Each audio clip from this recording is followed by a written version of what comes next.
Pos Pelayanan Perlindungan Pekerja Migran Indonesia, P4MI, Banyuwangi akan mendalami kasus penganiayaan yang dialami pekerja migran Indonesia, PMI, di Malaysia. P4MI telah mengantongi identitas korban dan akan menemui keluarganya. Berdasarkan data yang tribunjatimtimur.com himpun, PMI korban penganiayaan itu adalah Hiwe, 39, warga Desa Sraten, Kecamatan Kluring. Ia diduga berangkat ke Malaysia sebagai PMI non-prosedural alias ilegal pada 2022. Koordinator P4MI Banyuwangi Ferry Merianto menjelaskan, pihaknya telah menerima informasi soal kasus penganiayaan PMI itu pada Senin, 1 Mei 2023, dari Badan Perlindungan Pekerja Migran, BP2MI, Surabaya. Tadi malam kami sudah koordinasi dengan Dinas Ketenagakerjaan untuk mengetahui informasi-informasi dari keluarga PMI ini supaya kami bisa mendalami. Kata Ferry, Selasa, 2 Mei 2023, P4MI Banyuwangi, lanjut Ferry, juga terus menghimpun informasi terbaru dari BP2MI Surabaya dan Konsulat Jenderal Republik Indonesia, KJRI. Informasi yang dimaksud terkait kondisi terkini kesehatan korban, jadi kami pakai 2 jalur. Selain dari BP2MI Surabaya, juga dari sisi keluarga. Apakah suami dan keluarganya sudah mendapat informasi update secara langsung?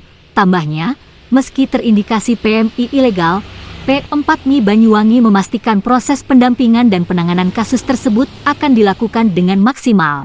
Kami tidak pernah membedakan status PMI, baik ilegal maupun resmi. Selama di warga negara Indonesia dan bekerja di luar negeri, kami absti berusaha membantu terkait pengaduan. Lanjutnya, diberitakan sebelumnya, penyiksaan dan eksploitasi terhadap pekerja migran Indonesia, PMI, terjadi di Malaysia. PMI asal Banyuwangi itu mengalami luka bakar di bagian punggung dan lengan akibat disetrika dan disiram air panas. Mengutip tribunnews.com, kedua matanya korban pun terlihat hitam lebam akibat pukulan majikan. Gajinya pun tidak dibayar sejak ia bekerja pada Maret 2022. Pihak kedubes meminta pihak kepolisian Malaysia untuk turut menuntut majikan laki-laki yang membiarkan penyiksaan oleh istrinya. Ini penting untuk memberi efek jera kepada majikan yang kejam. Tanpa penegakan hukum yang tegas, kekerasan dan eksploitasi terhadap PRT Indonesia akan terus terjadi, kata Hermono dalam keterangannya, Senin, 1 Mei 2023, Hermono mengaku heran soal masih adanya kekerasan dan eksploitasi terhadap PRT asal Indonesia. Hampir setiap hari, terangnya, KBRI Kuala Lumpur menerima laporan terjadinya perlakuan tidak manusiawi terhadap PRT Indonesia. Sementara hampir tidak pernah terdengar perlakuan serupa dialami oleh pekerja dari negara lain, katanya. Hermono memastikan KBRI Kuala Lumpur akan memonitor secara ketat penanganan kasus tersebut oleh penegak hukum Malaysia.